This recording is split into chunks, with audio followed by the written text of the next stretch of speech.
My self धवल बड़साई। आज हम लोग Gujarat board standard 12th computer subject के अंदर चैप्टर नंबर 6 डिस्कस करने वाले हैं, जिसके अंदर हम बेसिक कंसेप्ट ऑफ उप्स देखने वाले हैं। अब बेसिक कंसेप्ट ऑफ उप्स के अंदर हम लोगों ने ऑलरेडी क्लास एंड ऑब्जेक्ट क्या होता है वो डिस्कस कर लिया है, एंड क्लास डायग्राम को रिप्रेजेंट कैसे किया जाता है वो भी डिस्कस कर लिया है। अगर आपने वो वीडियो नहीं देखा है तो उसकी लिंक मेरे इस वीडियो के डिस्क्रिप्शन में मिल जाएगी, तो उसे जरूर से देख लेना। तो चलो आज स्टार्ट करते हैं कुछ नए ऑब्जेक्ट ओरिएंटेड के कंसेप्ट्स। यहां पर हमें सबसे पहले दिया हुआ है इनकैप्सुलेशन। अब इनकैप्सुलेशन का मेन काम क्या है? डेटा को प्रोटेक्ट करना। आप लोगों ने मेडिसिन के अंदर कैप्सूल देखी होगी। कैप्सूल जो है उसे ओपन करके भी देखा होगा, उसके अंदर अलग अलग कलर के पाउडर्स होते हैं। अब आपने कभी ये सोचा है कि हमें कैप्सूल क्यों दी जाती है? क्यों अलग अलग कलर के पाउडर हाथ में दिए नहीं जाते? क्योंकि वो पाउडर को प्रोटेक्ट करने के लिए यहाँ पर कैप्सूल बनाई गई है। अगर आपको डायरेक्ट हाथ में पाउडर दे दिया जाए तो उसमें से कुछ पाउडर गिर जाएगा, तो आपको जो डोज देना चाहिए वो डोज प्रॉपरली मिलेगा नहीं। इसलिए कैप्सूल क्या करेगा? यहाँ पर प्रोटेक्शन प्रोवाइड करेगा। तो सेम वैसे ही यहाँ पर इनकैप्सुलेशन भी हमें क्या प्रोवाइड करता है? प्रोटेक्शन। तो उसकी डेफिनेशन क्या दी है यहाँ पर? This mechanism of providing protection to data and method of program is called encapsulation. बराबर। अब अगर हमें कोई पूछे कि इनकैप्सुलेशन का बेस्ट एग्जांपल क्या है, तो हम क्या बोल सकते हैं? क्लास। आप सब लोग जब तक एक क्लास के अंदर हो तो आप प्रोटेक्टेड हो, बराबर। लेकिन जैसे ही आप क्लास के बाहर निकल जाओगे, आप इंडिविजुअल बन जाओगे, तो अब आपको क्लास का प्रोटेक्शन नहीं मिलेगा, बराबर। ओके। इनकैप्सुलेशन के बाद अब हमें दूसरा यहां पर एक टॉपिक दिया है, डेटा एब्स्ट्रैक्शन। डेटा एब्स्ट्रैक्शन यानी यहां पर मुझे डेफिनेशन दी हुई है, data abstraction is a process of representing the essential features of the object without including the implementation detail। यानी कि हर एक चीज के बैकग्राउंड के अंदर वो कैसे इंप्लीमेंट होता है वो जानने की हमें जरूरत नहीं है। आपकी बुक में आपको टेलीविजन का एग्जाम्पल दिया हुआ है कि टेलीविजन आप देखते ही होंगे, तो टीवी के अंदर आप वॉल्यूम बढ़ाते हो, चैनल चेंज करते हो, तो आप लोगों ने कभी भी ये चेक किया कि ये वॉल्यूम कैसे बढ़ता है, ये चैनल कैसे चेंज होती है, उसका इंटरनल मैकेनिज्म क्या है? तो आप क्या बोलोगे मुझे कि सर हमें जरूरत नहीं है। तो सेम चीज यहां पर भी हमें कहा गया है कि जावा के अंदर जब भी आपको कोई रेडीमेड फंक्शंस या रेडीमेड क्लास मिल रहा है तो वो कैसे क्रिएट किया गया है, उसके लिए क्या क्या लॉजिक लगाया गया होगा, वो हमें जानने की जरूरत नहीं है, बराबर। ओके। उसके बाद अब मुझे यहां पर उसका एग्जांपल्स दिया हुआ है, एब्स्ट्रैक्ट डेटा टाइप यानी एडीटी और structure in C++, class in C++ and Java are examples for data abstraction, बराबर। तो समझ में आ गया होगा आपको। अब शायद आप कंफ्यूज हो रहे होंगे कि सर आपने क्लास को डेटा एब्स्ट्रैक्शन के एग्जांपल में भी लिया एंड इनकैप्सुलेशन के एग्जांपल में भी लिया, तो फिर ये दोनों के बीच में डिफरेंस क्या है? तो देखो यहां पर हमें डिफरेंस दिया हुआ है, encapsulation protect data by making them inaccessible from outside, बराबर। यानी आपको आपका जो डेटा है उसे प्रोटेक्ट करने का काम कौन करता है? इनकैप्सुलेशन। जबकि डेटा एब्स्ट्रैक्शन क्या करेगा? Represent data in which the implementation details are hidden. यानी कि आपका डेटा अप्लाई कैसे होता है, वो इंप्लीमेंटेशन करने की जो डिटेल है उससे यहां पर एब्स्ट्रैक्शन हाइड कर देता है, बराबर। अच्छा, उसके बाद मैसेजिंग, तीसरा कंसेप्ट दिया है हमें। तो यहाँ पर क्या दिया है, in object oriented terminology called to a method is refer as to as a message. बराबर। तो यहाँ पर आप जब भी कोई मेथड को कॉल करते हो तो उससे हम क्या बोलते हैं, मैसेज पास ऑन करना। आपको सिंपल लैंग्वेज में अगर मैं बताऊं तो कोई भी यहाँ पर मैसेज मैंने स्टैंडर्ड 12th ए डिवीजन में दिया, अब वही मैसेज मुझे स्टैंडर्ड 12th बी डिवीजन में भी देना हो तो वो अपने आप पास ऑन हो जाएगा, अगर मैं अनाउंस बी डिवीजन में जाकर ना करूं तो भी। यानी आप लोगों ने क्या किया, यहाँ पर मैसेज जो है उसको एक क्लास में से दूसरे क्लास में पास ऑन कर दिया। बराबर। तो सिंपल समझ में आ जाएगा आपको कि मैसेज क्या है। उसके बाद मुझे एक और कंसेप्ट दिया है ऑब्जेक्ट ओरिएंटेड का, पॉलीमॉर्फिज्म। पॉलीमॉर्फिज्म का मतलब क्या है, पॉलीमॉर्फिज्म मींस मेनी फॉर्म्स। अब नाम से ही पता चल जाएगा कि यहाँ पर मुझे एक से ज्यादा टॉपिक डिस्कस करने पड़ेंगे, क्योंकि क्या लिखा है, मेनी फॉर्म्स। तो यहाँ पर सबसे पहला टॉपिक हमें डिस्कस करना है फंक्शन और मेथड ओवरलोडिंग। अब इसका हम पहले एग्जांपल डिस्कस कर लेते हैं। अब आपके क्लास में एक ही नाम के बहुत सारे स्टूडेंट होंगे, लेकिन उसकी सरनेम अलग अलग होगी, तो उससे हम क्या बोलेंगे, फंक्शन ओवरलोडिंग। कैसे, समझाता हूं। अब एक ही प्रोग्राम के अंदर एक ही नाम के बहुत सारे फंक्शंस हो सकते हैं, लेकिन उसकी आर्गुमेंट्स यानी पैरामीटर्स अलग अलग होंगे, तो उससे हम क्या बोलेंगे, फंक्शन और मेथड ओवरलोडिंग। देखो यहाँ पर हमें डेफिनेशन भी दी हुई है, defining more than one method having same name but different signature. Signature यानी आर्गुमेंट, बराबर, is a single class. Sorry, वापस बोलते हैं, defining more than one method having same name but different signature in a single class. This feature is known as function or method overloading.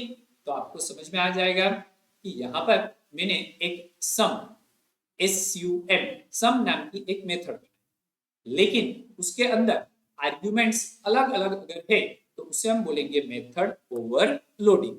चलो आपको समझ में आ जाए, इसलिए मैंने यहाँ पर एक नोटपैड ओपन किया, उसमें लिखा सम।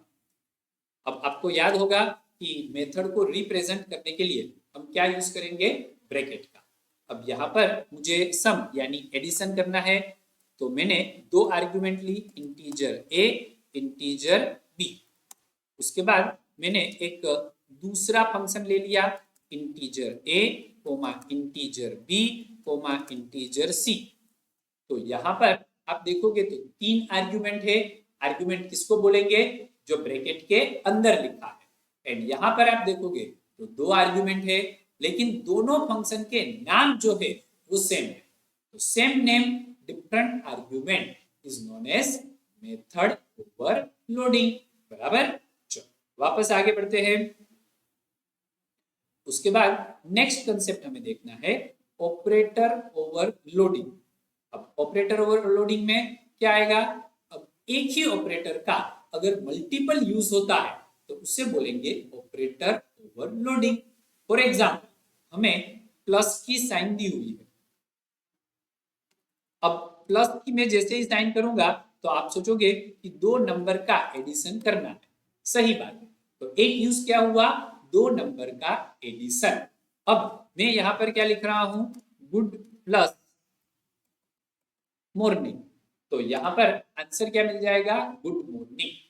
तो प्लस ऑपरेटर का यूज हमने नंबर के एडिशन के लिए भी किया, एंड दो स्ट्रिंग यानी सेंटेंस, दो सेंटेंस का एडिशन करने के लिए भी किया। तो इससे हम क्या बोलेंगे, ऑपरेटर ओवरलोडिंग। बराबर। अब यहां पर हमें क्या डेफिनेशन दी हुई है, same operation is given different meaning depend upon the data type of operand used. This type of polymorphism is achieved through operator overloading. तो अब आपको समझ में आ गया होगा कि प्लस ऑपरेटर के अंदर हमने नंबर लिया तो डेटा टाइप क्या हो जाएगी, इंटीजर। एंड जब हमने गुड मॉर्निंग लिया तो डेटा टाइप क्या हो जाएगी, स्ट्रिंग। तो दोनों की डेटा टाइप अलग अलग होगी, बराबर। ओके, तो ये हो गया आपका पॉलीमॉर्फिज्म। अब नेक्स्ट टॉपिक हमें दिया है एग्रीगेशन एंड कंपोजिशन। अब सबसे पहले उसकी डेफिनेशन क्या होती है, तो when object of one class are composed of object of other class it is called aggregation और कंपोजिशन, बराबर। यानी कि एक क्लास के जो एट्रीब्यूट्स है उसी में से अगर दूसरा क्लास भी यहाँ पर जनरेट हो रहा है तो उसे हम बोलेंगे एग्रीगेशन एंड कंपोजिशन। अब दो क्लास के बीच में एग्रीगेशन के अंदर रिलेशनशिप क्या होती है, हैज अ और अ पार्ट ऑफ रिलेशनशिप होती है। अगर आपको नहीं समझ में आ रहा है तो हम उसका एक प्रैक्टिकल एग्जांपल लेते हैं। यहाँ पर हमें एक पर्सन नाम का क्लास दिया है।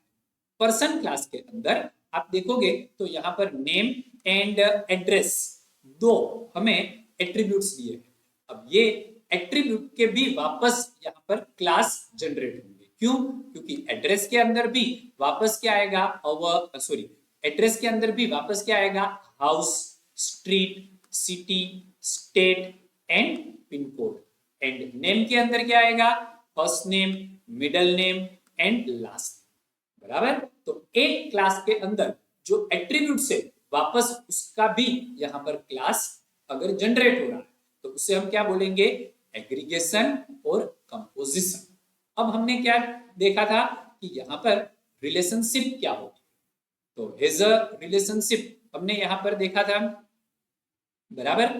तो यहाँ पर आप देखो person has a address, person has a name, तो हैज अ रिलेशनशिप समझ में आ गई होगी आपको कि दो क्लास के बीच में कैसे जनरेट होती है। अब यहाँ पर हमें एग्रीगेशन वर्सेस कंपोजिशन दिया है, यानी कि ये दोनों में डिफरेंस क्या है। तो जब भी हमें कोई स्ट्रॉन्ग रिलेशनशिप को रिप्रेजेंट करना है तो हम यहाँ पर देखेंगे कंपोजिशन, एंड जब भी हमें कोई वीक रिलेशनशिप को रिप्रेजेंट करना है तो हम यूज करेंगे एग्रीगेशन का, बराबर। ओके, तो यहाँ पर हमें दिया है composition is a strong type of aggregation where the lifetime of the part class depend on the existing of the owner class। यानी कि यहाँ पर पर्सन जो है वो ओनर क्लास है जिसके ऊपर नेम डिपेंड है। यानी कि अगर पर्सन को हम डिलीट कर दे, पर्सन क्लास को अगर हम डिलीट कर दे तो नाम जो है वो अपने आप डिलीट हो जाएगा। तो नाम जो है वो 100% किसके ऊपर डिपेंड हुआ, पर्सन के ऊपर। तो यहाँ पर name and person composition relationship को रिप्रेजेंट करता है, यानी स्ट्रॉन्ग रिलेशनशिप को रिप्रेजेंट करता है। एंड इसीलिए उसको रिप्रेजेंट करने के लिए यहाँ पर हम फिल डायमंड शेप का यूज करेंगे। अब अगर पर्सन को डिलीट करें तो वहां पर जो सिटी है, जो एरिया है, उसे कोई फर्क नहीं पड़ता, तो वो उसके ऊपर 100% डिपेंड नहीं है। तो वो एक एग्रीगेशन को रिप्रेजेंट करेगा, यानी वीक रिलेशनशिप को रिप्रेजेंट करेगा, जिससे हम खाली डायमंड शेप के अंदर रिप्रेजेंट करते हैं, यानी ब्लैंक डायमंड शेप यहाँ पर ड्रॉ किया गया है, बराबर। ओके, आगे बढ़ते हैं। एग्रीगेशन एंड कंपोजिशन के बाद अब हमें दिया है यहाँ पर इनहेरिटेंस। इनहेरिटेंस यानी सिंपल लैंग्वेज में अगर हम बात करें तो उसे बोलते हैं वारसागत, बराबर। और इनहेरिटेंस के अंदर दो क्लास के बीच में ईजर रिलेशनशिप होती है। अब इनहेरिटेंस की डेफिनेशन यहाँ पर हमें दी हुई है। Inheritance refer to the capability of defining a new class of object that inherit the characteristics of another existing class. अब सिंपल लैंग्वेज में अगर बात करें तो पेरेंट क्लास में से अगर कोई चाइल्ड क्लास डिराइव होता है तो उसे हम बोलेंगे इनहेरिटेंस। बराबर। यहाँ पर हमें एग्जाम्पल दिया हुआ है कि पर्सन में से टीचर को डिराइव किया जाता है। अब ये दो क्लास के बीच में रिलेशनशिप क्या होगी? इज अ, यानी टीचर इज अ पर्सन। और ये कौन सा इनहेरिटेंस हुआ? सिंगल इनहेरिटेंस, कि जहां पर एक पेरेंट में से एक चाइल्ड डिराइव होता है। उसके बाद हमें यहाँ पर मल्टी लेवल इनहेरिटेंस दिया हुआ है, जहां पर एक ग्रैंड पेरेंट होता है, उसके नीचे पेरेंट क्लास होता है एंड उसके नीचे चाइल्ड क्लास होता है। अगर एग्जाम्पल की बात करें तो teacher is a employee and employee is a person. तो पर्सन यहाँ पर ग्रैंड पेरेंट हो जाएगा, एम्प्लॉय पेरेंट क्लास बन जाएगा एंड टीचर जो है वो हमारा चाइल्ड क्लास बन जाएगा। बराबर। अच्छा, अब यहाँ पर दूसरे भी काफी सारे इनहेरिटेंस है, जिसमें हमें एक दिया हुआ है मल्टीपल इनहेरिटेंस। मल्टीपल इनहेरिटेंस के अंदर दो पेरेंट होते हैं और उसमें से एक चाइल्ड डिराइव होता है, जो रियल लाइफ एग्जाम्पल है, जिससे हम क्या बोलेंगे? Multiple inheritance. बराबर। तो यहाँ पर और भी दो इनहेरिटेंस है, लेकिन बुक के अंदर दिए नहीं है, इसलिए यहाँ पर हम डिस्कस नहीं कर रहे थे। अब हमें क्या दिया है यहाँ पर? कंपोजिशन वर्सेस इनहेरिटेंस, यानी कि कंपोजिशन एंड इनहेरिटेंस में डिफरेंस क्या है, क्योंकि दोनों काम किसके ऊपर करते हैं? क्लास के ऊपर। तो यहाँ पर बेसिक डिफरेंस है, इनहेरिटेंस जो है वो एक क्लास में से दूसरे क्लास को डिराइव करता है एंड उसका मेन पर्पस क्या है? जो डिराइव क्लास है वो डेटा को रीयूज कर सकता है। जबकि कंपोजिशन के अंदर क्या होगा? कंपोजिशन के अंदर एक क्लास के अंदर जो एट्रीब्यूट्स है, वही एट्रीब्यूट का यहाँ पर दूसरा क्लास हम क्रिएट कर रहे हैं। यानी यहाँ इनहेरिट नहीं करना है, class do not inherit from other class but are compose of other class. तो आपको डिफरेंस समझ में आ गया होगा एंड यहाँ पर आपका चैप्टर भी कंप्लीट हो गया, यहाँ पर उप्स के बेसिक कंसेप्ट्स भी कंप्लीट हो गए। अगर आपको प्रॉपर्ली समझ में आ गया हो तो मेरे वीडियो को लाइक कर देना एंड शेयर भी कर देना। अगर आप चैनल में नए हो तो इसे सब्सक्राइब भी कर देना। Thank you.